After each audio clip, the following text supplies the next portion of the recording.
Hearing of the Senate Budget Committee will come to order. I'm pleased that we are joined by Director Swagel today to discuss the federal government's fiscal trajectory. My Republican colleagues complain that I and my Democratic colleagues are unconcerned about our nation's fiscal situation because they can't acknowledge the well-documented fiscal dangers of climate havoc, and they won't fix our corrupted tax system to require billionaires and mega corporations to pay fair taxes. We can at least talk about healthcare delivery system reform as a remedy for our fiscal trajectory. 1 out of 3 ain't bad. As we've noted at prior hearings, more than $10 trillion, about 35% of our national debt, stems from 2 economic shocks to the economy: the 2008 financial crisis and the COVID pandemic. As we've heard over and over again at our hearings, the economic shocks from climate change may well be worse. I suspect that Director Swagel would be the first to agree that his 10-year baseline projections are shot if we experience another massive shock to the economy.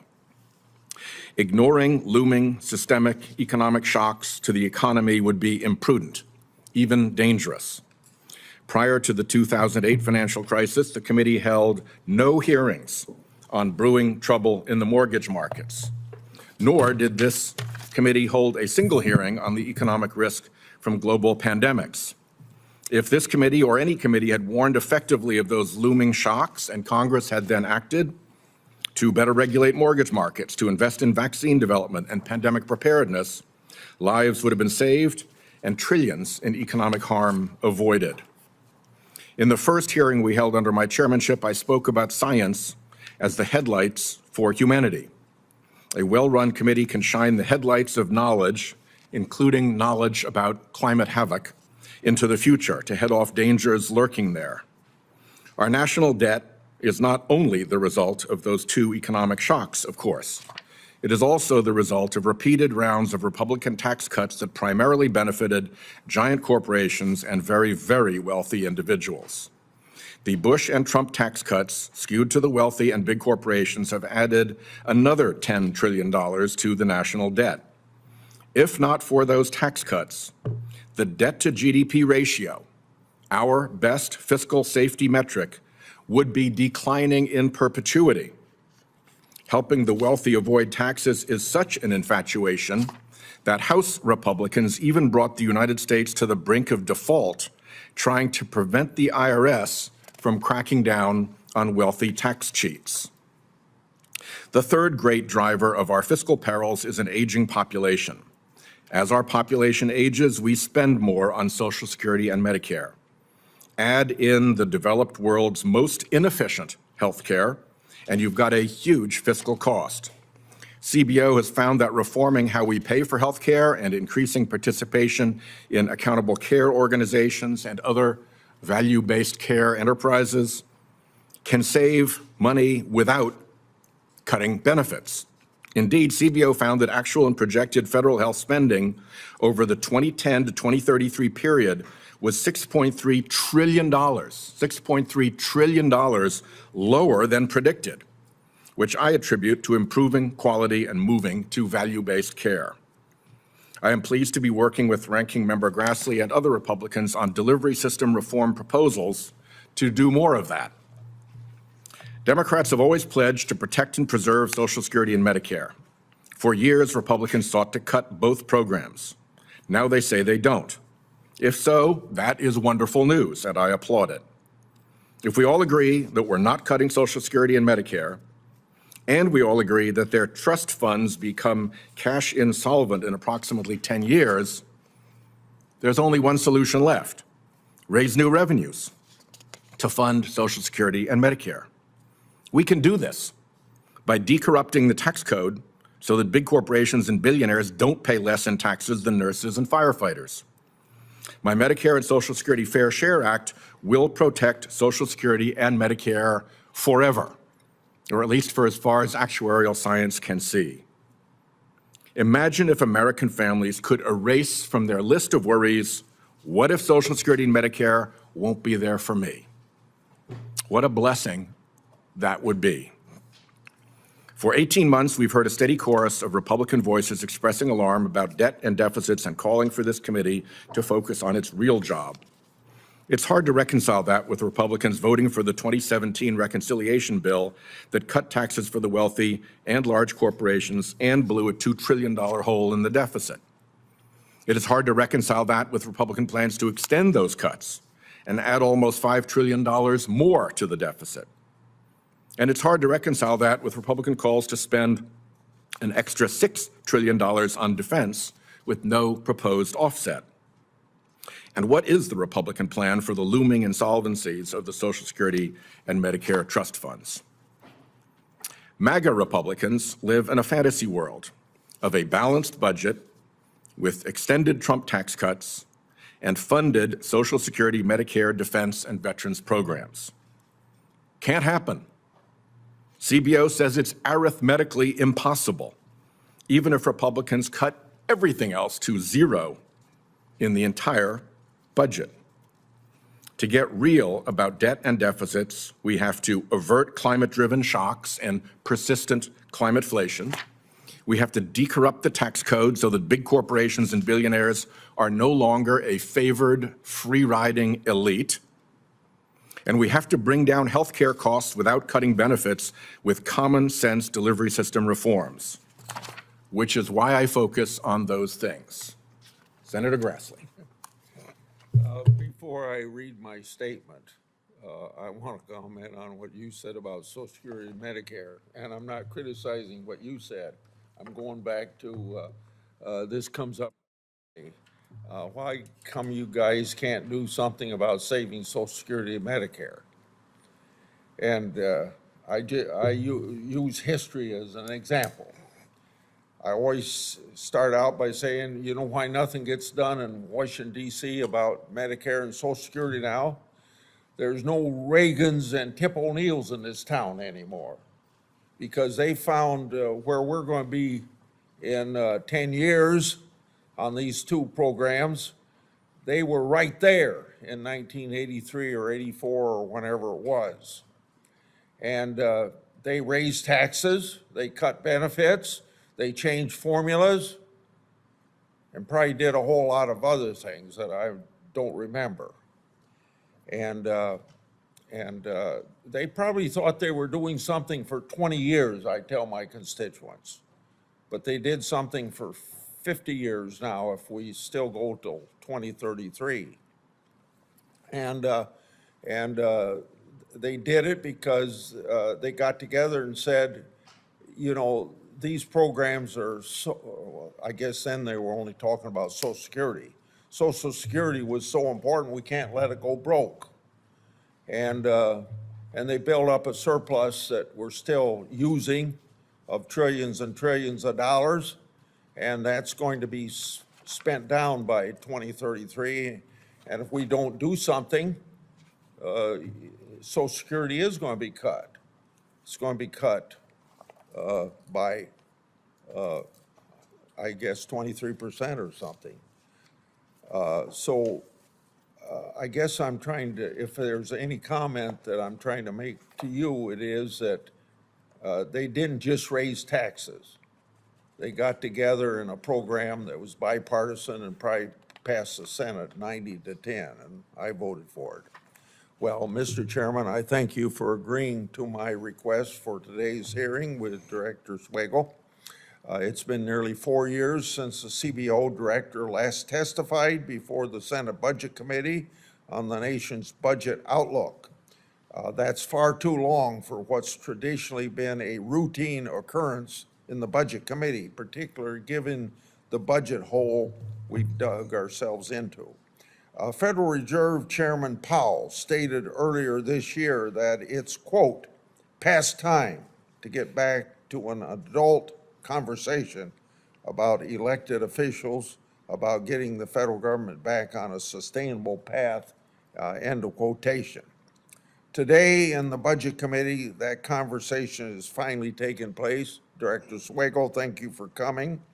And I think you're going to tell each of us things that we'd rather not hear, but that's part and parcel of having what Powell called an adult conversation.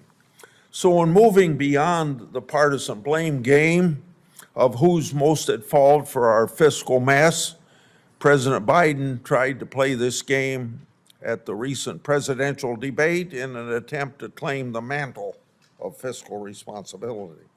The reality is that President Biden has been dragged kicking and screaming to agree to even modest spending restraints as part of last year's Fiscal Responsibility Act.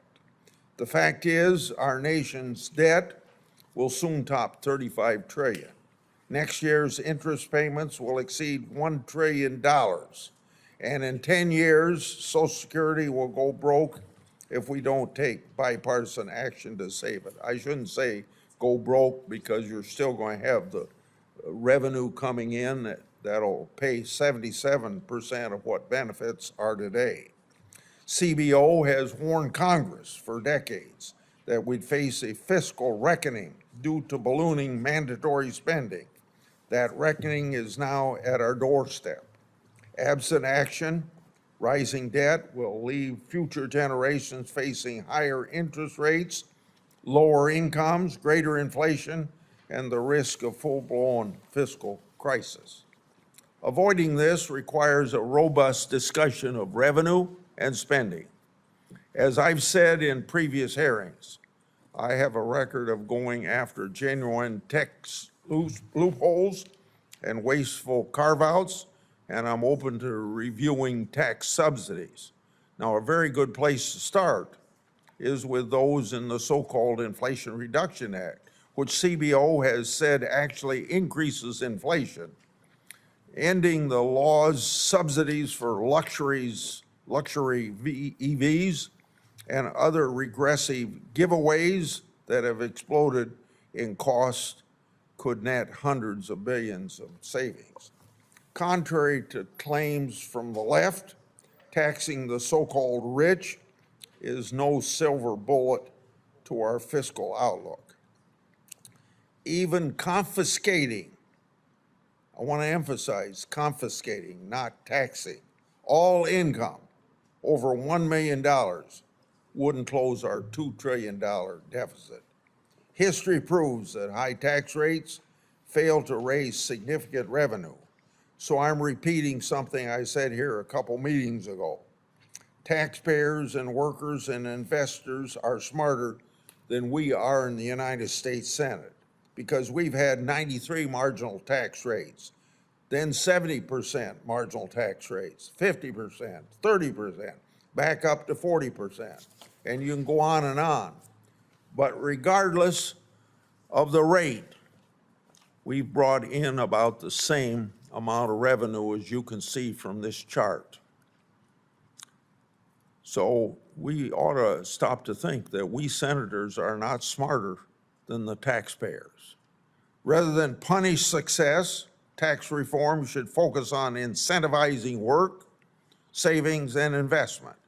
And that's exactly what Federal Reserve Chairman Volcker advised Congress in the 1980s at a similar time of large deficits and inflation.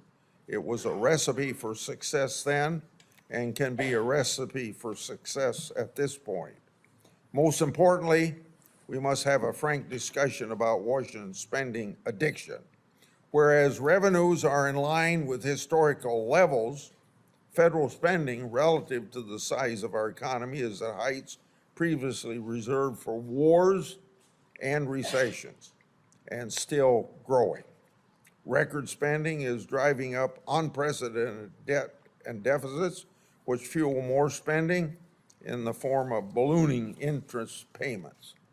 Interest costs are rapidly becoming one of the largest line items in the federal budget.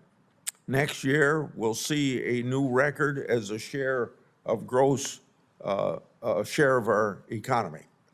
No single chart can capture the size and scope of our fiscal mess, but the closest to it is a depiction of federal relative to the size, the debt relative to the size of our economy.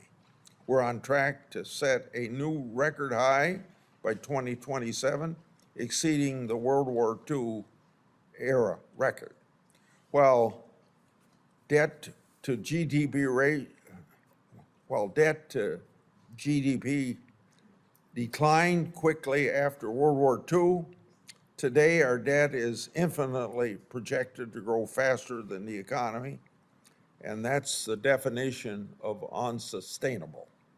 Yet, President Biden continues to use his pen and phone to spend trillions, particularly on student loan bailouts. In these unprecedented fiscal times, that's the height of recklessness. We must stop digging ourselves into an ever deeper budget hole. And I think the budget agreement reached between McCarthy and Biden a year ago starts us down that track. Maybe not as aggressively as we should, but it's still a start. We must find common fiscal goals that can serve as a catalyst for that, continuing that bipartisan action. Can we agree to debt to GDP can't increase forever without consequences? Can we agree in a debt to GDP level that we mustn't cross? One last note. This week marks the 50th anniversary of the Congressional Budget Act, which created CBO and the Budget Committee. A lot has changed since 1974, from the way Congress operates to the size and scope of the federal budget. Updating the Budget Act for the fiscal 21 century is a shared goal worth continuing to work towards. So once again, thank you, Mr. Chairman, for this meeting, and welcome to you, Director Swagel. Thank you very much, Senator Grassley. Your mention of can we agree to a debt to GDP level provokes me to remember my work with Chairman Enzi to find a safe debt to GDP level, a glide slope to get there, and guardrails to assure that we're not cheating on it. And I think that matrix still remains a smart one. Our witness today to speak about his agency's latest economic and budgetary projections is Dr. Phillip Swagel, Director of the Congressional Budget Office. Prior to his appointment to lead CBO in 2019, Swagel was a member of the Council of Economic Advisors during the Bush administration and served as Assistant Secretary of the Treasury for Economic Policy from 2006 to 2009. Director Swagel, welcome. Please proceed with your statement. Your entire testimony will be made a matter of record. Great. Thank you. Thank you, Chairman Whitehouse, Ranking Member Grassley, and members of the committee. Thank you for inviting me to testify about the budget and economic outlook. In the projections we released last month, the projected deficit grows from nearly $2 trillion this year to $2.8 trillion in 2034. Measured in relation to economic output, deficits during the coming decades are about 70% larger than their historical average over the past 50 years. We project the deficit this year to equal 7% of GDP, with deficits projected to remain over 6% into the future. Such large deficits are historically unusual outside of a war, the financial crisis, or the pandemic. Net interest costs are a large and growing contributor to the deficit. By the end of the 10-year budget window, net interest costs are roughly 1.5 times larger than either defense or non-defense discretionary spending. Also boosting deficits are two underlying trends: the aging of the population and growth in federal health care costs per beneficiary. Those trends both put upward pressure on mandatory spending. Measured in relation to economic output, federal debt held by the public rises from 99% in 2024 to 122% in 2034, and as you both said, that surpasses its historical peak. From 2024 to 2034, the 10-year budget window, the deficit is 11% larger than we projected in February, primarily because the appropriations enacted in March and April, including both the fiscal year 2024 appropriations and the $95 billion security supplemental, those get extended out in our budget projections by statute. The additional funding increases projected discretionary spending by $1.3 trillion. But of course, the actual spending in the future is up to the decisions of future Congresses. Including the added debt service, legislative changes increase deficits by $1.6 trillion through 2034, and all changes increase projected deficits by $2.1 trillion. In our projections, a larger labor force stemming from the surge of immigration that began in 2021 reduces deficits by about $900 billion over the 2024 to 2034 period. Revenues are about $1.2 trillion greater than they otherwise would be because of higher individual income and payroll taxes paid by the larger labor force.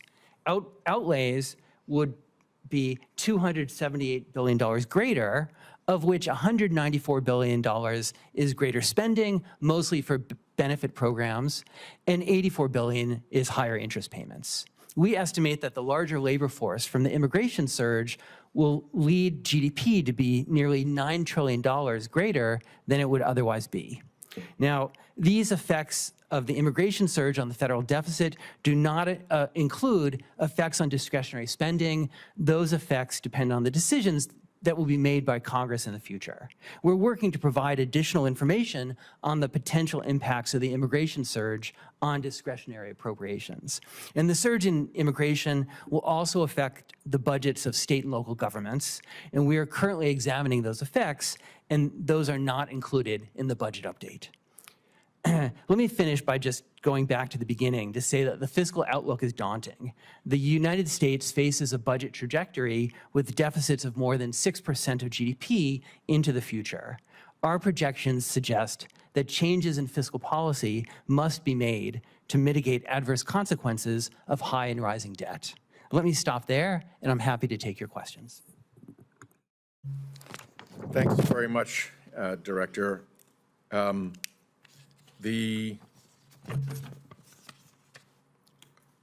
CBO, about 2 months ago, released new estimates that project that an extension of the 2017 Trump tax cuts would add $4.6 trillion to the debt over 10 years. Is that correct?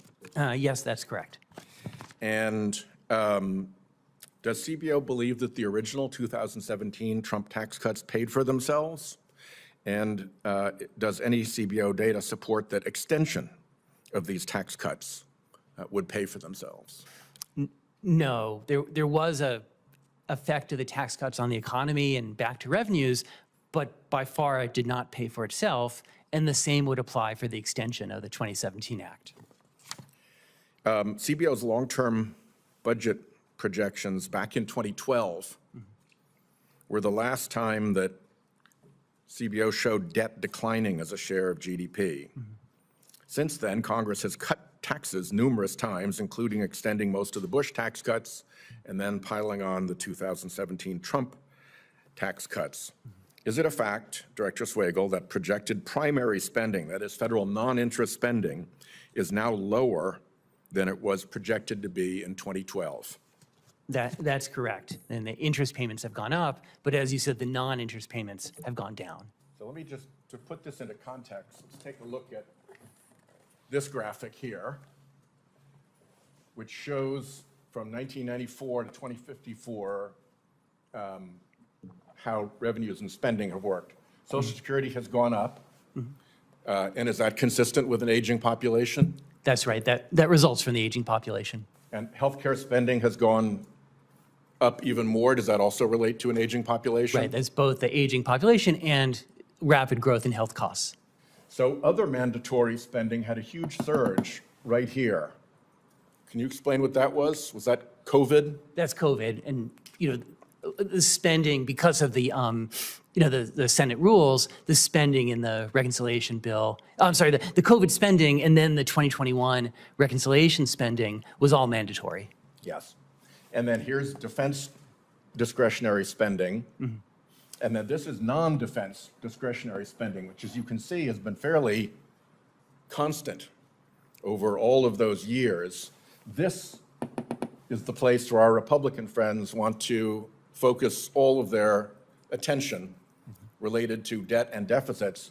But I think, as we can see, even if you zeroed that out, we still wouldn't get out of our problems, correct? No, that's correct, that even if discretionary spending was entirely eliminated, that wouldn't take the deficit to zero. Great. And then, as has been pointed out, interest costs are what are going up. That's the biggest number. And is it true that tax cuts have an effect on the interest obligations of the country? That's right. The rising interest payments, as you noted, reflect both higher interest rates and also more debt. And the tax cuts lead to less More debt. revenue, which mean more debt. Yep. So what I've added here, this is what our actual revenue has looked like. If the Bush tax cuts had not been extended back in 2012, here's what our revenue would look like. We'd be darn close to operating in an effective way. So you can ascribe an enormous amount of our problem to the extension of the Bush tax cuts, according to, are these numbers correct? Can you vouch for the extension of the Bush tax cuts having that much of an effect on revenues? You know, I'd have to look at it. I haven't, you know, from this distance, I can't see it. Okay. But certainly the 2012 extension of the 2001 and 2003 tax acts had an effect on revenues, as you said. A pretty massive effect on debt and on deficits because of lost revenues, correct? That's right. Yes. Yep. And then one other one I wanted to show you. If you look at what's been added to the national debt, this is Trump time, 3.6 trillion was added, and that was COVID relief, so we can understand that was a little bit of an emergency. But 4.8 trillion was non-COVID added to the debt. By contrast, there's still 2.1 trillion left under Biden, but 2.2 trillion in non-COVID. So does the math add up that under Biden, the addition to the debt is less than half than under Trump? I mean, you know, I'd have to look at the numbers, but as you said, the dollars of debt and the debt ratio went way up, especially during the pandemic, but even before that, the debt ratio went up. Senator Grassley. Mr. Chairman, you referred to analysis claiming to compare Trump and Biden fiscal records. I've criticized both presidents for not doing enough to control spending and deficit, but I don't put much stock in a study of Biden's fiscal records that leaves out hundreds of billions of dollars on unlawful student loan giveaways, or that stubbornly assumes Democrats' Inflation-Enhancing Reconciliation Act is going to reduce deficits despite all the evidence to the contrary. I'm glad that your party is willing to at least moving away from the delusional claim that President Biden's agenda has reduced the deficit, even if the 4.3 trillion that they're now pointing to is a serious underestimate of how much Biden has added to the deficit. Mr. Swagel, as I said earlier, I'm willing to consider putting certain tax breaks on the chopping block if it is part of a deal to rein in spending and deficits.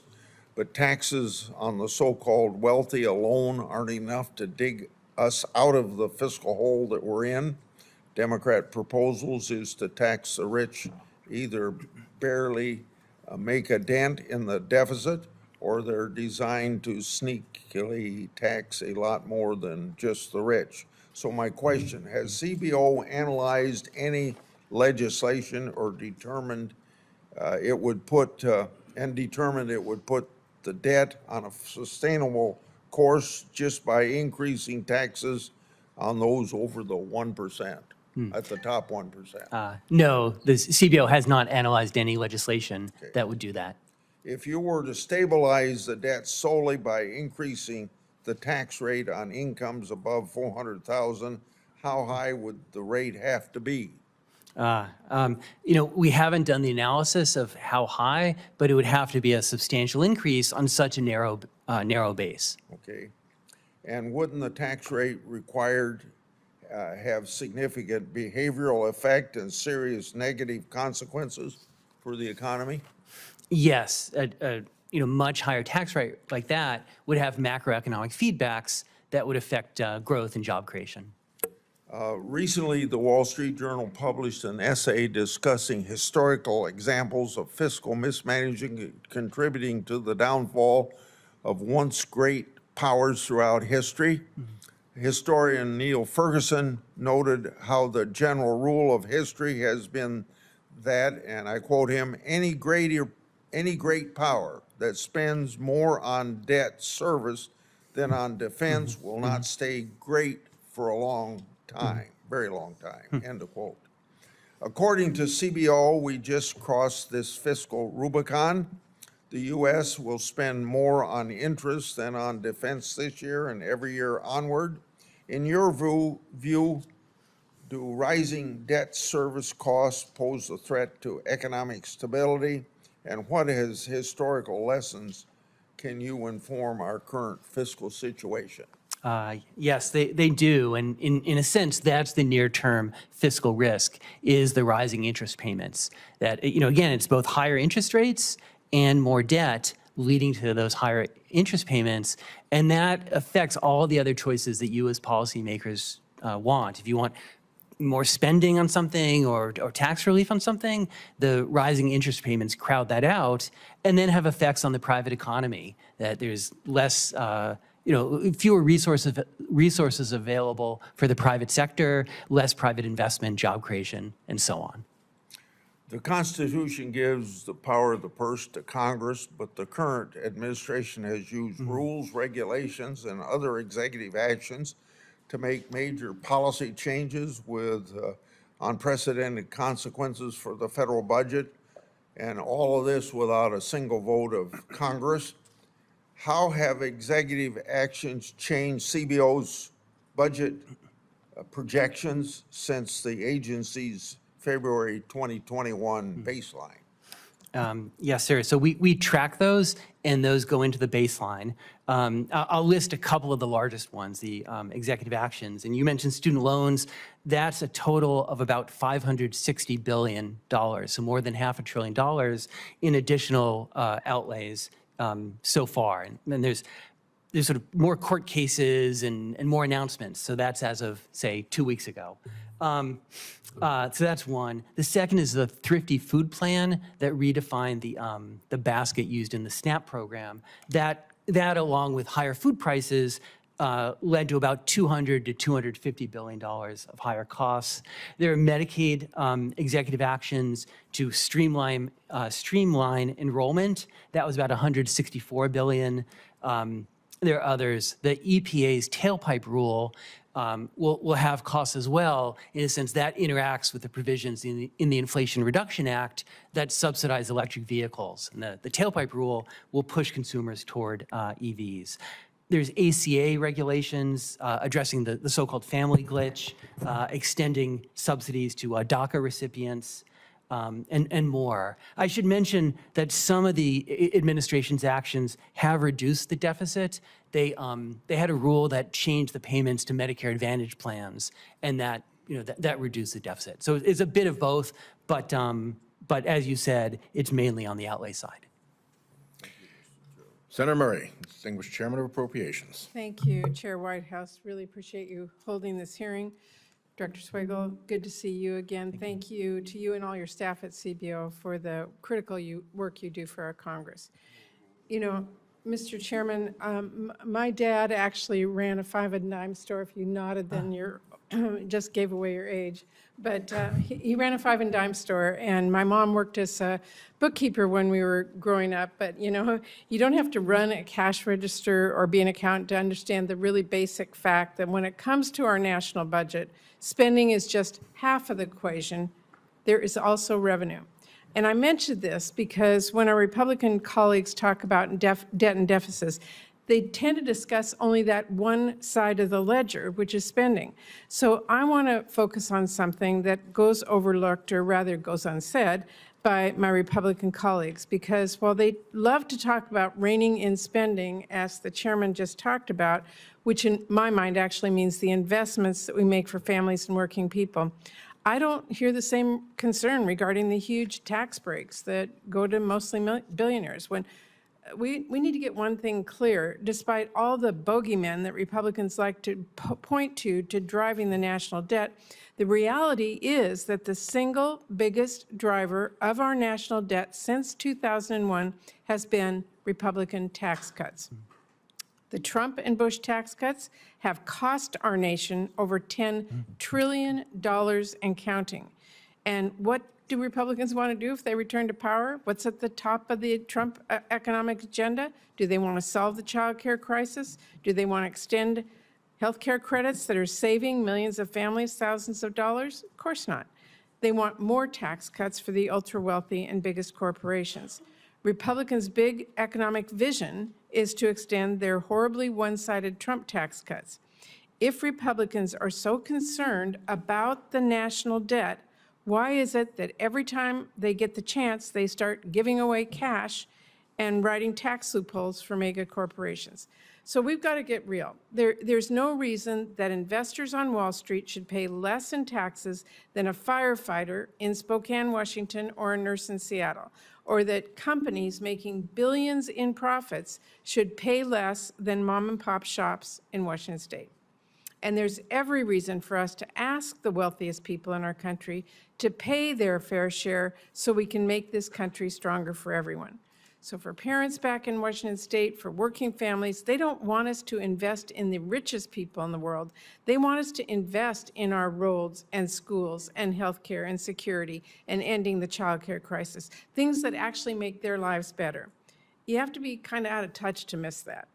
That is, for my colleagues to know, why Vice Chair Collins and I have both worked together to reach a bipartisan agreement to increase both defense and non-defense discretionary funding as part of our FY25 appropriations process, so we can invest in our security and in our working families and our communities, not just to throw money away at billionaires. Now, Director, I have talked at length about the hardship and pain capping non-defense discretionary spending puts on Americans.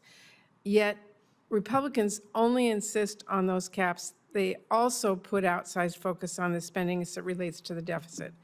Current NDD spending as a percentage of GDP has declined from the long-term average, and NDD spending accounts for less than a single % of the increase in spending since the start of the pandemic in 2019, which are the spending levels Republicans want us to return to. Director Swagel, beyond emergency pandemic spending, what are the significant drivers behind our country's deficit over the last decade? Yeah, it's, I would point to three things. One is rising interest payments. Two is rising healthcare costs.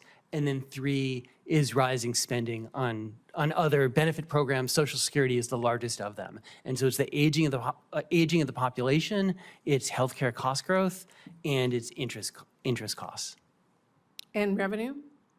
And revenue is not kept up. And you could see that in the charts put up by both the chair and the ranking member, that legislative action has made it so that, rather than rising, revenue as a share of GDP has remained flat. So as spending has gone up, revenue is not kept up. Okay, and there was one legislative change since your last projection in February that affected revenue, the IRS rescissions. According to your report, these rescissions accounted for a $32 billion reduction in projected revenue. The IRS and Treasury project six-fold returns for every dollar spent on tax informant. Yet we continue to hear from our Republican friends that we should target IRS funding as part of the increasing deficit. So last question, how does the rescinding funds provided to the IRS under the Inflation Reduction Act impact revenue and deficits? So in our calculations, a dollar that goes to the IRS results in an additional $2 of revenue, so for a net of $1. So the rescissions on net increase the deficit. Thank you, appreciate that. Senator Marshall is up now. Senator Padilla has to go and preside. So I think with Senator Lujan's permission, we will reverse.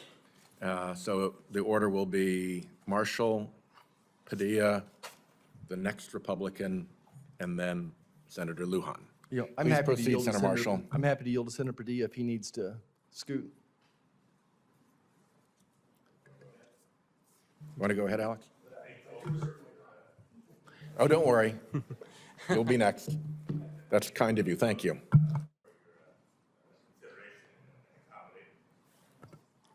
Mike is on. Thank you both for your accommodation and your consideration. Thank you, Mr. Chair, for this opportunity. Mr. Director, how are you this morning? Yeah, thank you, very well. Good. Thank you for being here. I'm pleased to have this opportunity to talk to you about a subject that I've been familiar with for a long, long time. And I'm speaking specifically to the dynamic of immigration and its impact on our economy. Coming from the state of California, not just the most populous state in the nation, the most diverse state in the nation, home to more immigrants than any state in the nation. And it has the largest economy of any state in the nation as well. So we know full well that immigration and the contributions of immigrants is critical to the economy and critical to the growth of the United States. And now, thanks to the hard work of the CBO, you've all crunched the numbers and now project that U.S. revenue will be $1.2 trillion higher over the next 10 years because of the impact of migrants and migrants in the workforce as we see it today. And I would imagine that given my Republican colleagues' obsession with our debt, that they would welcome the news that CBO also found that this increased immigration, migrants, and their impact on the workforce leads to lower deficits. So it seems like it's something that we ought to embrace. So would you please speak to how the CBO was able to quantify the economic benefits of immigration and what the impact would be on revenues to the federal treasury if more than 10 million undocumented immigrants, many in the workforce, were to be deported? Yes, so we haven't analyzed the deportation, but there's a sense in which it would be the opposite of the immigration increase that you mentioned. And so we said there's about a $9 trillion increase in GDP from the immigrants coming in. They add to the labor force, they pay taxes, they fill jobs. And so deportation would in some sense reverse that there'd be a big negative hit to GDP, the labor force would shrink, and revenue would go down. Okay. That seems pretty logical to me, so thank you for that. I know you're from the CBO, not the Department of Labor, but I also think if we look at the data that is out there, even with the level of migration we've seen in the course of the last decade, we are experiencing record sustained low levels of unemployment. And wages continue to rise. So for those concerned, those who spread the false rhetoric that, well, immigrants are taking American jobs or they're a downward force on wages, that has proven to be false.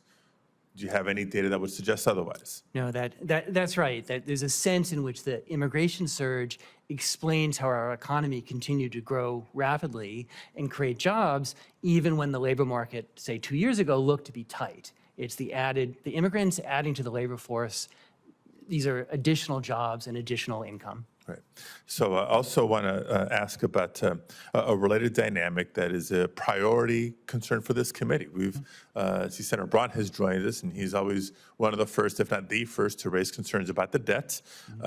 We're talking about the contributions of immigrants to the workforce and to the economy, and the net benefit that there's been on revenues, debt reduction, et cetera.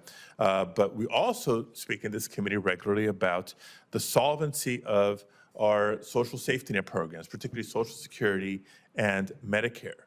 Now, between 2010 and 2020, the U.S. saw its slowest population growth of any decade since the 1930s. And it presents a huge challenge to those social safety net programs that rely on current workers to fund the benefits for America's retirees. And we know that immigrants help sustain the programs like Social Security and Medicare, even though they don't benefit from those programs themselves. In 2022 alone, immigrants paid over $570 billion in federal, state, and local taxes. So would you please discuss the impact on the solvency of our social safety net programs if, due to potential change in our immigration policies, we would realize a significant reduction in our workforce? Yeah, and so we looked carefully at the composition of the immigration surge, and they're very heavily skewed toward working age adults. These are immigrants have a high propensity to work, and they have a strong incentive to work on the books once they receive authorization, generally within 6 months. Many of them will face a hearing in 7 to 10 years, and working on the books will let them demonstrate attachment. So all of that means more revenue for Social Security, increases the financial, improves the financial situation of the Social Security system, and and that's again, it's just like the overall revenue. Some of it goes to Social Security. Okay. Couldn't have said it better myself. Thank you very much. Thank you, Mr. Chair. Thank you. Thank you, Senator Marshall, for your courtesy to Senator Padilla. It is now your floor. Thank you, Mr. Chairman, and welcome, Dr. Swagel. If there's one thing clear from this meeting, it's that my friends across the aisle have promised they will raise your taxes, that is their solution to everything, is to raise your taxes. Folks, we don't have a taxing problem in this government. We have a spending problem. The Trump tax cuts demonstrated that if you lower taxes, it grows the economy and increases the tax revenue. It's a rising tide, raising all boats. I think it's quite evident. No one can argue that. It's unarguable. But what's not arguable is that that these tax cuts indeed have worked in the past. Dr. Swagel, let me ask you, do you ever review your work in the past? Do you go back and look at the last 10 years and say, what percentage were we off on our scores? We do. We go back for major legislation and analyze in terms of what we got right and what we got wrong. For the last 10 years, what does your score sheet look like, speaking in general? So we compare ourselves to other major forecasters, and we do pretty well. There's some things that we've... No, you don't do well. You just missed the deficit this year by $500 billion. That's not doing well. I mean, don't you think you're off 10, 20, 30, 40% on most of the big numbers? Right. So from February to June, the deficit went up by 27%, mainly because of actions taken by the administration. And so the student loans, the FDIC, actions on Medicaid, that, right, we're providing you with the current law So through information. executive fiat, they added, 3 or 4, oh goodness, I guess it's about $1 trillion. That's right, between student loans and the other pieces, there's several $100 billion of additional Would you have costs. the ability to score if we did our job, if we followed the Budget Act of 1974 and all the additions where the president submitted a budget on time, if we did a meaningful bipartisan Senate budget resolution and we went back to regular order and the House did their job, if we did a real budget, would that have impact on how much money we spend, and is that something you could help generate a CBO score for? I mean, we would certainly support the Congress in doing that. It's hard to say what the outcome would be. Of regular order would certainly be a change, but I can't tell you what the fiscal outcome Certainly, it would works be. in the private sector to do a meaningful budget and then use that as the blueprint and not allow an administration to tack on, like you just mentioned, almost $1 trillion of unsuspected spending through executive fiat, and which is unconstitutional the way they did it. As we mentioned before, the 2024 budget deficit is going to be $2 trillion. We're going to spend $2 trillion more than we take in this year. The administration added $2.1 trillion with the American Rescue Plan, another $800 billion with the Inflation Stimulation Act. People call it the Inflation Reduction Act. It's actually inflationary, as well as over another trillion unilaterally, as you mentioned, through executive actions, the student loans, $400 billion. They redefined the Thrifty Plan, another $300 billion. And then they did some voodoo with the ACA and another $300 billion as well. I want to talk about SNAP for a second. We're in the middle of trying to write a farm bill, and I'm concerned about the politics at play in scoring a piece of legislation that's extremely important to everybody. You know, a farm bill, 85% of a farm bill is SNAP payments, nutritional programs. The largest part of the farm bill also has the highest fraud rate and the error rate. There's been an annual overpayment rate of 10%. Stopping the error rates, stopping the fraud, stopping the overpayments will result in nearly $100 billion in savings to the SNAP program over the next 10 years. So if we get rid of the fraud and abuse and errors, it would save $100 billion over 10 years. Do you believe that fixing the error rate in SNAP would be a cut to the program? In some sense, it would make sure that the beneficiaries who are supposed to get the benefits are getting them and not other people. Okay. The bipartisan farm bill that's passed out of the House Ag Committee has a provision in the nutrition title which preserves SNAP benefits and ensures that benefits can modestly increase with the cost of living. Now, my friends across the aisle in the Senate are calling these provisions the largest cut to SNAP in history. In your opinion, do you consider this a cut? After we saw what the administration did with the changes to the Thrifty Food Plan, we then had to assume that in the future there could be such large increases again. And I said before that was about $200 to $250 billion of additional costs. And so that gets built into the baseline. What the House has done is scale that back. And so there's a sense in which they're preventing a future administration from doing the kind of increase that was done. But net, at the end of the day, we're going to be spending more money on SNAP in the future than we are today. That's correct. Yeah. Thank you. I yield back. Thank you again for your courtesy, Senator Marshall, and thank you, Senator Lujan, for your courtesy to your colleague. You are recognized. Thank you very much, Mr. Chairman. Director, the Radiation Exposure Compensation Act. This program was created to provide compensation and justice to those Americans who suffer devastating health impacts of nuclear weapon development and testing. Despite being created 34 years ago, people in states like New Mexico, which is where the first nuclear bomb was tested, without warning to people in these communities, were left out of the program. Even the author of this legislation, may he rest in peace, the former senator from Utah, Orrin Hatch, he referenced this before he passed away about mistakes that were made in this legislation and how New Mexico is one of those mistakes not being included, not including post-1971 workers, which are uranium mine workers that worked in the mines after 1971, side by side with people that qualify for the program, doing the same jobs.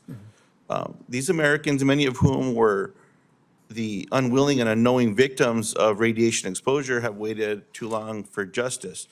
The Senate has now passed my bill to strengthen RECA with Senator Crapo and Senator Hawley twice, but we have yet to get a full analysis of the impact of the program. Meanwhile, the House has refused to act. As a result, the clock ticks on and Americans continue to wait. Those from New Mexico to Utah to Idaho and many other states have fought cancer. Too many have died, and even watched family die,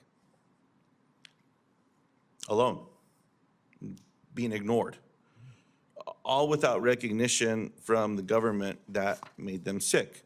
Now, Dr. Swagel, as you work to get that full score, I would like you or your analysts, and preferably all of us, to get together in a room to meet with me and my staff and walk me through the state-by-state breakdown of who would benefit from this improved RECA program. Will you commit to securing that meeting? Yes, sir. It's because of the path that the legislation took to the Senate floor. As you said, you didn't get a full cost estimate from CBO. We've given some rough guidance on the cost, but you have my commitment that we'll come to you and take you through the estimate. You know, a challenge for us is the state-by-state part, just because we're set up to do federal costs.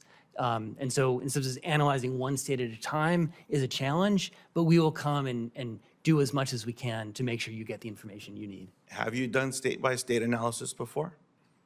You know, not of the RECA program. We have of some programs, but not of this one. Dr. Swagel, have you conducted analysis for Wyoming, I'm sorry, say again? the state of Wyoming, as it pertains to RECA? Oh, no, we haven't. Yes, the CBO has. And have you done it for New Mexico?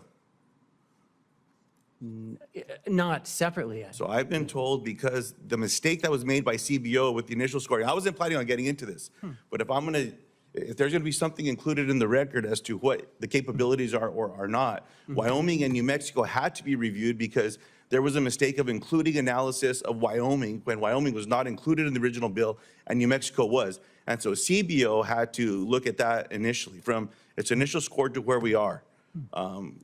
The score the CBO came out with the initial draft was $160 billion, $150 billion. This program was started back in 1990. It's cost us a lot of money, $2.2 billion. It's hard for me to understand without seeing disaggregated data how the program grows exponentially from 2.2 over a 30-year period to 75% higher. So I think it's important for us to get there. I think the other offices would also be very interested in presenting the facts to the Congress, to my colleagues, to the American people about what this is and what this is not. I very much appreciate what the ranking member shared about Tip O'Neill and President Reagan. That was a time when people in this town could still stipulate the facts. And then they would negotiate, but they could stipulate to facts what the receipts were. And I just want to make sure that we have the correct receipts in this place so that we can have an honest conversation about the policy and get help to a whole bunch of people across America who this country owes a liability to, owes an apology to, and quite honestly, cost them their lives in many instances and the cancer that they're still going through today. So I very much look forward to that. And Mr. Chairman, I have other questions. I'm going to submit them into the record to be respectful of my colleagues today as well, but very much appreciate the agreement to be able to secure a meeting and have a thorough conversation about this package, this legislation for myself, and there may be other offices that want to be included. So thank you. Thanks, Senator Lujan, and if we can help facilitate that meeting, don't hesitate to ask. Senator Braun. Thank you, Mr. Chairman, and thank you for having the discussion on budget here today. Dr. Swagel, you and I have had many conversations since I've been here 5.5 years ago, and I look at your basic one-pager here, and some things stand out to me, and that is how stubborn revenue generation has been. You compile statistics that show that revenues from 94 to 23 have averaged 17.2% of GDP, correct? That's right. And actually, at 23 and 24, 23 was lower, 24 is going to be slightly higher. But when you look at the stubbornness of that figure and the fact in even your own projections, you see it staying flat generally around 18%. Is that what you've got here in terms of basing long-term forecasts on? No, that's right. And the 23 was lower because there was some revenue that got pushed from 23 into 24, the disaster declarations, especially in California, for example, the corporate minimum tax wasn't implemented. So that's why 23 was a bit lower. But as you said. But it's been a stubborn range of between 17.5 and 18.5. That's right. And most of the 18.5 is projections into the future. So I want to then go to outlays. And for nearly 30 years, those were averaging around 21% of GDP. And those culminated in recent years in the $1 trillion structural deficits. Is that correct, give or take? That's right, especially Yes. on the mandatory side. And now that has doubled to about $2 trillion, give or take, in the present. That's right. So it gets bleaker as you make projections into the future. And revenue has been stubbornly consistent regardless of tax rate. Is that correct? That's right. And, there have been legislative changes as revenues have gone up that have taken them back down. So there is some But generally, that legislation would there. mean once you cut taxes, you're depriving the Treasury in the short run. You might get a little better economic growth generally as you go into years 2, 3, and 4. And the reverse is true, when you raise taxes, correct? That's right. You're going to flush a little more into the Treasury, and then economic growth is going to go down a little bit each year. Yep. The yeah, fundamentals that basically drive our economy and our government generally. No, that's essentially what we've got in our projections So- as well. When you've got here, looking at 2024, the snapshot of where we are currently, and you see that revenue is budging at most 1 point as a percentage of GDP, and you're taking spending up by 4 additional percentage points. Correct? From 23, which is 23.1, to 27.3. I'm sorry, I just want to make sure 23.1. In 24 is what you're forecasting will be up on the outlay line. 20, I'm sorry, I wonder, I'm sorry, since I'm the one. I'm talking doing about the sheet. outlays. Yeah. Outlays are going on from the chart you gave me. Yep, 24.2 in Yeah. 2024. And then what are you showing in 2054? I'm sorry, I gave you, I'm sorry, I gave you our long-term outlook. Yes. And I have our short-term outlook. in Well, front of me. okay, so, but they're That's why. close. But you've got the numbers right. Yeah. Yeah. So, in your opinion, how do we get things right-sized? Can we do it through revenue when history has shown we've never been able to?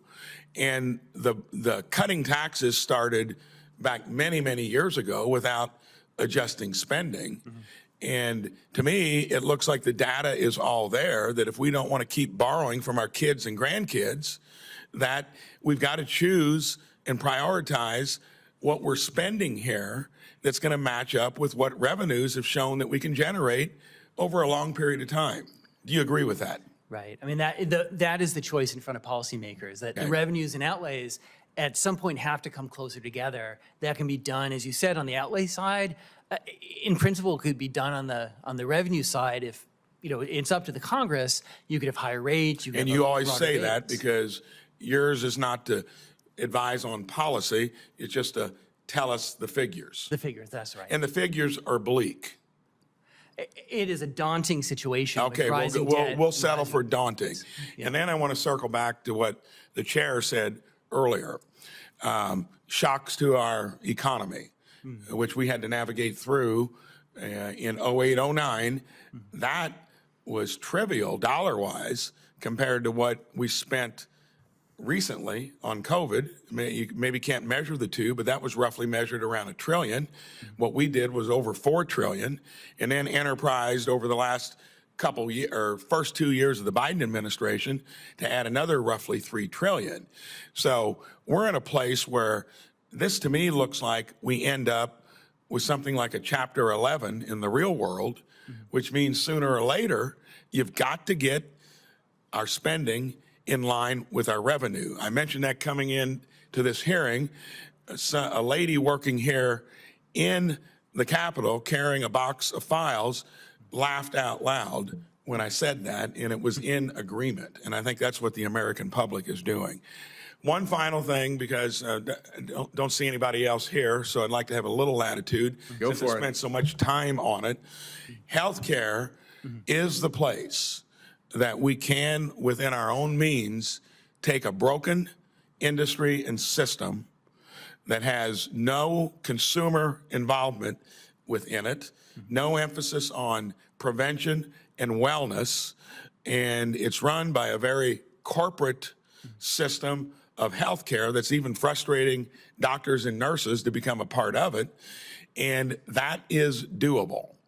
And unless we want government to even do more, I would ask that the healthcare industry embraces things like competition, transparency, engages every American in their own well-being so that you don't need to use the system as much, because it is approaching 20% of our GDP. And in most other developed countries, it's 10 to 13%. Would your opinion be that that would be the lowest hanging fruit of where, if we put policies into place that can actually weigh in on our current chronic big deficit? Yeah, I'm going to switch metaphors. It's where the dollars are. It's the rising spending, and you could see that in the chairman's chart at the beginning, that healthcare spending is rising quickly. The good and the bad is that there's so many distortions in healthcare, as you said. It's hard to get at them, but there's so many dollars that even if you make kind of modest progress in percentage terms, the dollar change can be quite large. So thanks for the latitude on time. Thanks for your answers. In summary, we've got to spend less than we take in. History shows that revenue is stubborn. History also shows that we used to have healthcare as a percentage of our GDP closer to 10%, not too many decades ago. And the rest of the world has figured out how to do that at better value. We need to start doing a few things that most Americans believe should be done. Don't spend more than you take in. And if something's out of line in terms of cost, reform it. Thank you for being here today. Thank you, Mr. Chairman. Thank you very much, Senator Braun. I believe we're waiting one more colleague, so I'll take just an additional moment while we give him a chance to walk from his other hearing to this one, and point out that, at least in our view, the net effect of the 2008 mortgage meltdown and the recession that followed ran around $5 trillion, and that the bulk of the effect was not spending, but was lost revenue because of the shock to the economy. People simply weren't paying taxes because they weren't making money because the economy collapsed. Is that a pretty fair overview of how the 2008 mortgage meltdown hit the economy? Am I roughly in the right neighborhood with those numbers? Yeah, that's right. It had a big negative impact on activity, and then from there to revenue. And there was a legislative response, the TARP. A lot of that money came back as the assets that were purchased by the Treasury were sold back to the private sector. Yeah. And while, as you pointed out in your exchange with Senator Braun, the growth in healthcare spending has been one of the primary drivers on the spending side, we do have the comparison with CBO's 2008 projections for where that spending would be and where it actually went. And it's $6.3 trillion lower than projected over that intervening time period. So while that number has gone up, other one, it's not here, never mind. So while that healthcare spending number has gone up, something happened to keep it from going way more up. And thank you, Doctor, for your work trying to parse through the data to figure out exactly what it was that helped us save those $6.3 trillion without cutting benefits. Because if we can do more of that, that would be a very, very good thing. Senator Van Hollen, are you ready to roll? Oh, great. You're up then, followed by Senator Kennedy. all right. Well, thank you, Mr. Chairman. Thank you, Director Swagel. It's good to see you again.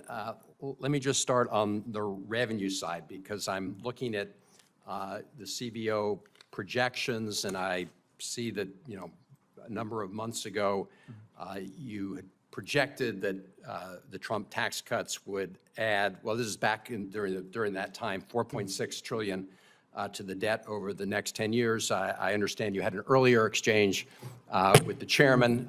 The Trump tax cuts did not pay for themselves despite claims, right? Yes. That's correct. That's what we And your projection is that if we just did a straight extension of the tax cuts, those would not pay for themselves either, would they? No, they wouldn't. So one of the arguments that was made at the time was that that trickle-down economics was going to work, right? I'm looking at the projections that were made by the Trump economic team. They predicted that that tax plan would generate 4 to 6% growth in GDP.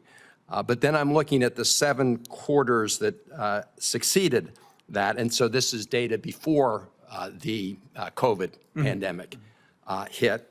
And I'm seeing that growth actually during that period of time was not appreciably different than the growth during the prior 7 quarters.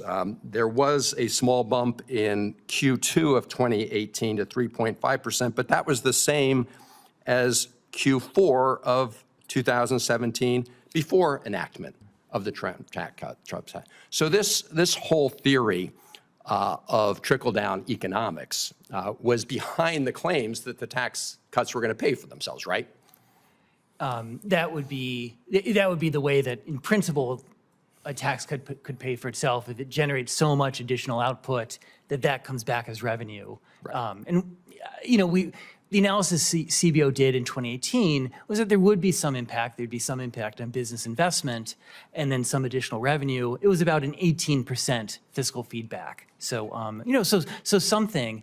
And the challenge was that, as you said, we saw a little bit of a higher growth early in 2018, and then in the middle of 2018. Tariffs were raised, and those look to have affected business investment. And so in some sense, even before the pandemic, if there were macro effects of the tax cut, those got in some sense, offset or hidden by the, by trade policy. And I looked at the CBO analysis and I saw some of the feedback loop, and I think you attribute those primarily to some of the corporate tax cuts. But let me ask you on the individual side, the claims that, big personal tax cuts for wealthy people was going to generate something like in the range of 4.6%. I mean, that was just ridiculous, right? The CBO didn't have those kind of figures. You're being diplomatic, but and of course, claims going forward that continuing that Trump tax cuts would pay for themselves, as you said, is absurd. I will point out that if you look at the analyses that were done by the Tax Policy Center, they point out that extending the Trump tax cuts would provide more than twice the benefit for the top 1% than for the the bottom 60% as a percentage of their income. In real dollars, that translates to an average $48,000 tax cut for households in the top 1%, about $500 for those in the bottom 60%. So it makes no sense to add even more to our deficits to disproportionately benefit those at the very top. I will point out that President Biden has committed to making sure that any tax benefits that apply to people $400,000 and under will be maintained. But it does seem a total, a stupid and backwards policy to extend those that provided big breaks to the wealthy that did not have the so-called trickle-down growth benefit, but did add to the deficit. In my remaining time, I'd just like to ask you about the recent cuts to the IRS. As you know, as part of the budget deal last year, there was a $20 billion clawback. What is your best estimate of how much that will add to the deficit over time? So our calculations are that $1 of additional resources to the IRS generates about $2 of revenue, so a net of 1. So the rescission of funding to the IRS, that's why it increased the deficit in our projections. Right. So roughly, 2 to 1. So it was $20 billion cuts. So your estimate is that what it will lose $40 billion. About $40 billion in revenue. Yeah. Thank you, Mr. Chairman. Thank you, Senator Van Hollen. Senator Kennedy of the great state of Louisiana. Thank you, Mr. Chairman. Mr. Director, welcome. Mr. Director, what's the national debt right now? Well, it's we project at the end of this year, it's going to be over $28.1 trillion. 28 trillion. What percentage of GDP is that?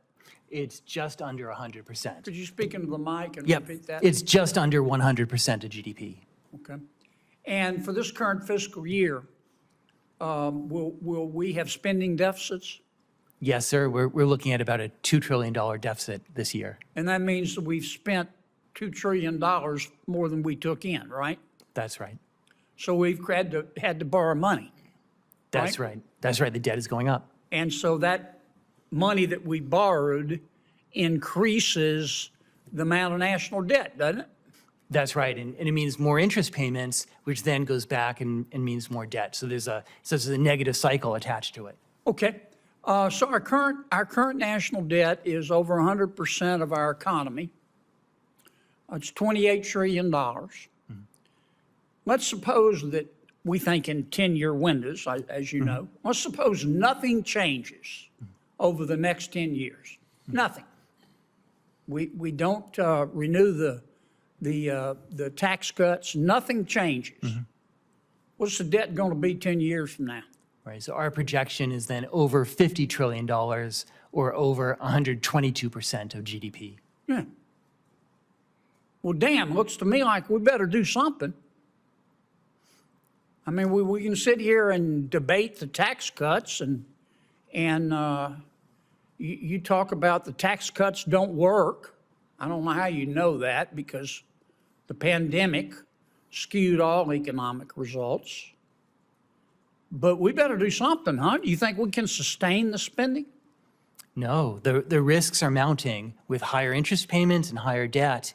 And that's, as you said, that's why action must be taken. So what should we do? It's, the sooner Congress acts, the easier it will be. I get that. It's not So going to what be easier. should we do? I'm here to support you, but not to tell Support you me. What not to should tell we you what do? to do. I mean, reduce the deficit. You have choices. You can look at mandatory spending. On the spending side is the driver. You have healthcare costs and Social Security. On the revenue side. Well, let me stop Yep. you for a second. Yeah, everybody always says that mandatory spending is driving the cost, but and they said, well, look, we've got to do something because the Social Security trust fund is going to run out, and Social Security is going to be automatically cut.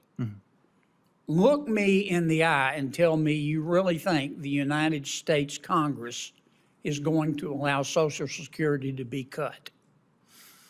I would expect some action to be taken before that happens. So if you think the United States Congress is going to sit here and allow Social Security to be cut, even if there's not a penny left in the trust fund, you've been dipping into your ketamine supply. It is not going to happen. We'll just go into the general fund and take the money, won't we? Right, and that would add to the deficit as compared to current law. So why do we, I get it. We make these distinctions between mandatory spending and discretionary spending, but it's really out of the same pot. That's right. There's just one general fund of the Treasury. Okay, so one option is to reduce our spending, correct? That's right. What if we cut our spending 1%? 1%. What if we turned to every single department head in the federal government and said, next year you're going to cut your spending 1%. Not 5%, not 4%, 1%. Something families who are living under Bidenomics, which is defined as paying more to live worse, something families have to do every day. What would be the impact of a 1% cut by every budget officer? Yeah. So outlays next year are going to be just under $7 trillion. So 1% of that is $70 billion. What we did 2%?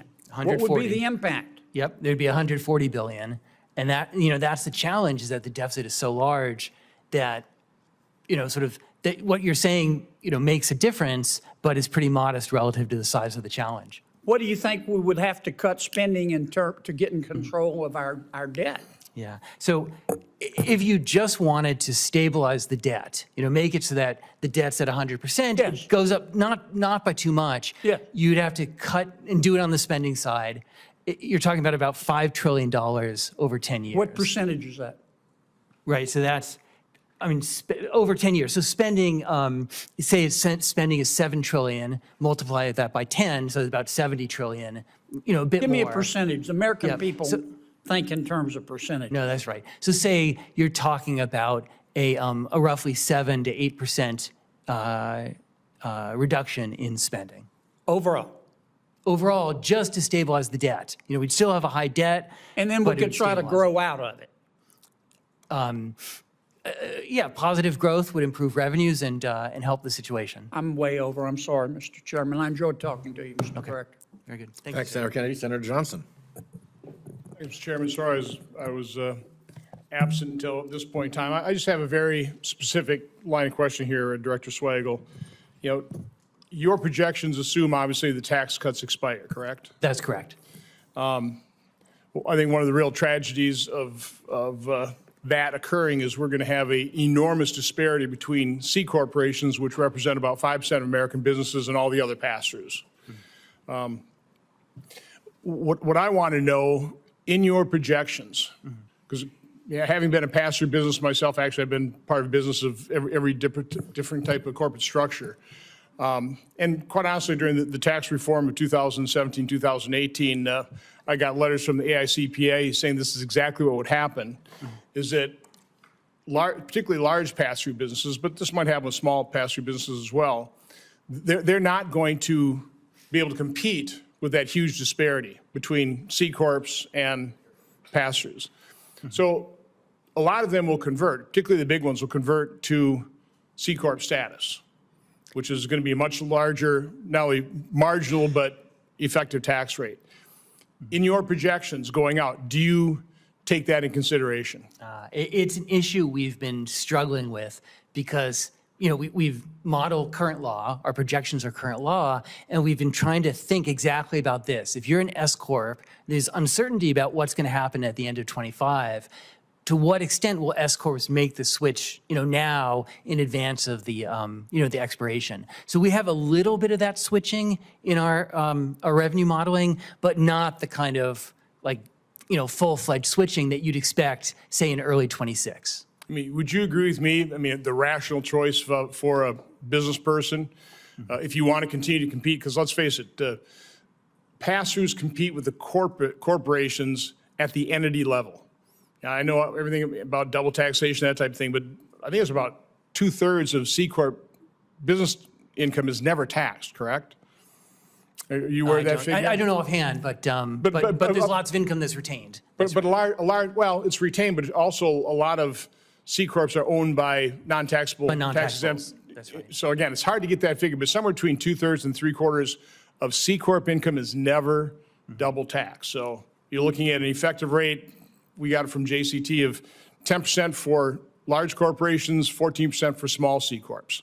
And large pass-throughs are going to be up over 40%, aren't they? No, that's right, because the lower corporate rate from the 2017 Act is permanent.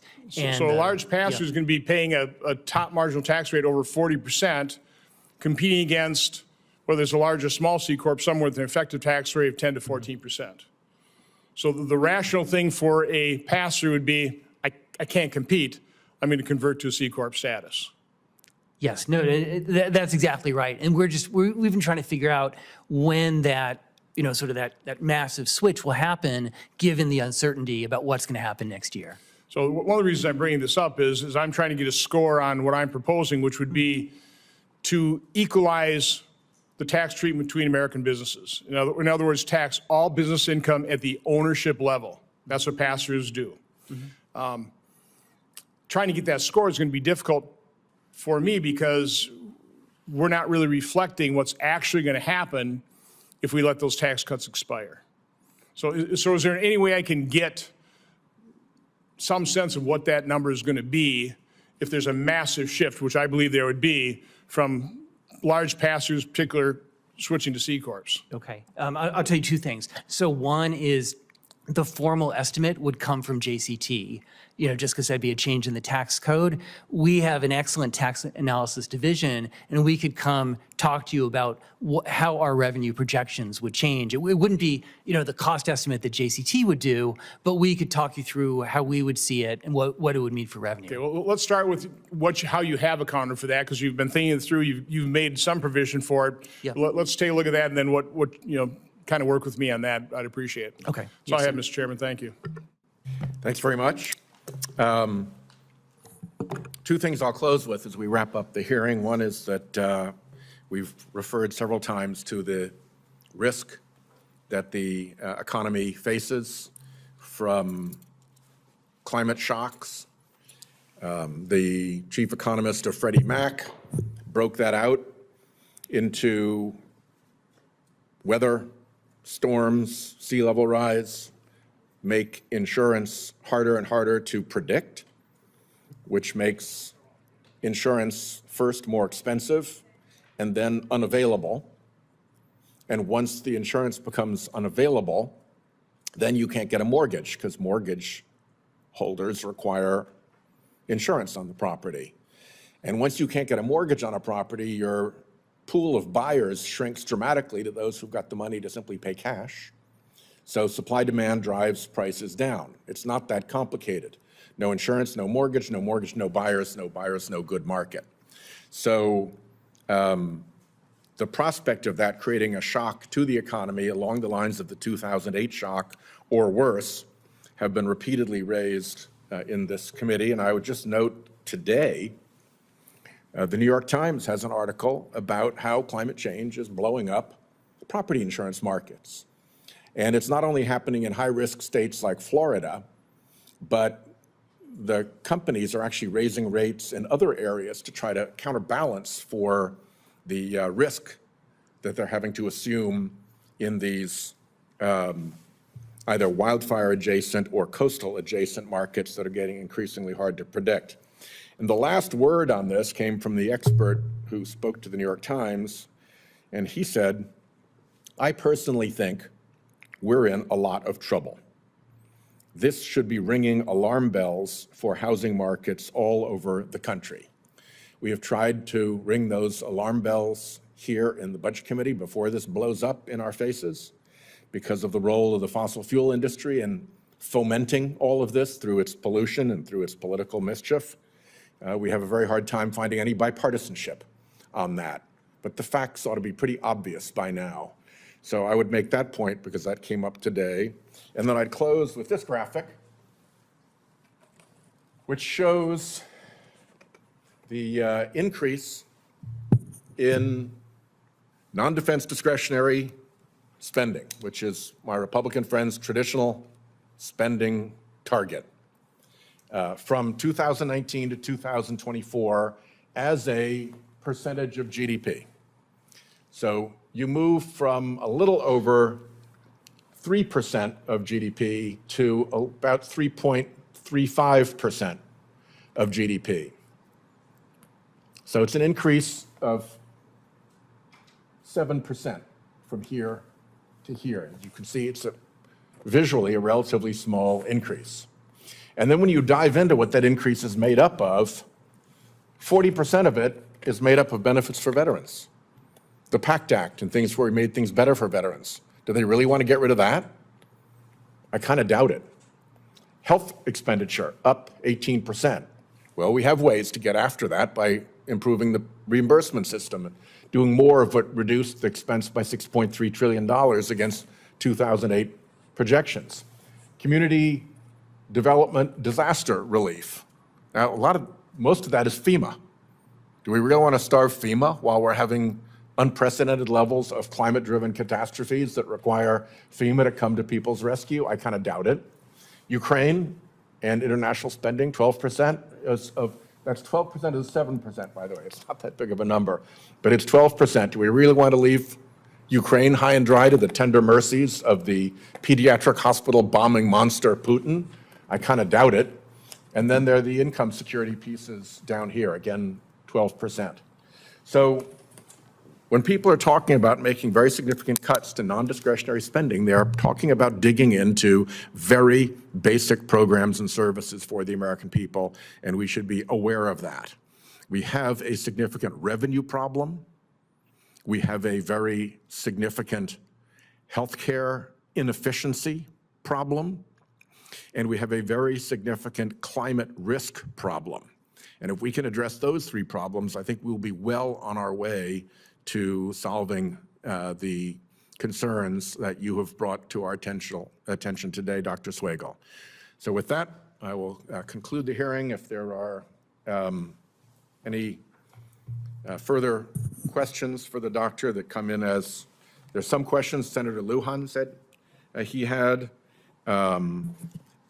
If there are any others, get them in by noon tomorrow, colleagues, staff. And we will ask Director Swagel to respond to those questions within 7 days of his receipt of them. If you could do that, Dr. Swagel? We will do that, yes. That would be great. With no further business before the committee, the hearing is adjourned. Great.